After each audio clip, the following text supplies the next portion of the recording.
Price Lord மக்களே, இன்னைக்கு உண்டான வேத வசனம் லூக்கா 4ஆம் அதிகாரம் 17 முதல் 21 வரை.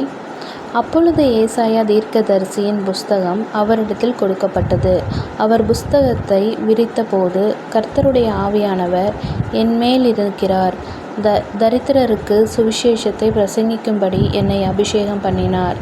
இருதயம் நறுக்குண்டவர்களை குணமாக்கவும், சிறைப்பட்டவர்களுக்கு விடுதலையையும், குருடருக்கு பார்வையையும் பிரசித்தப்படுத்தவும், நெருங்குண்டவர்களை விடுதலையாக்கவும், கர்த்தருடைய அனுக்கிரக வருஷத்தை பிரசித்தப்படுத்தவும் என்னை அனுப்பினார் என்று எழுதியிருக்கிற இடத்தை அவர் கண்டு வாசித்து, புஸ்தகத்தை சுருட்டி பணிவிடைக்காரனிடத்தில் கொடுத்து உட்கார்ந்தார். ஜெப ஆலயத்திலுள்ள எல்லாருடைய கண்களும் அவர் மேல் நோக்கமாயிருந்தது. அப்பொழுது அவர் அவர்களோடே பேசத் தொடங்கி, உங்கள் காதுகள் கேட்க இந்த வேத வாக்கியம் இன்றைய தினம் நிறைவேறிற்று என்றார். ஆமென்.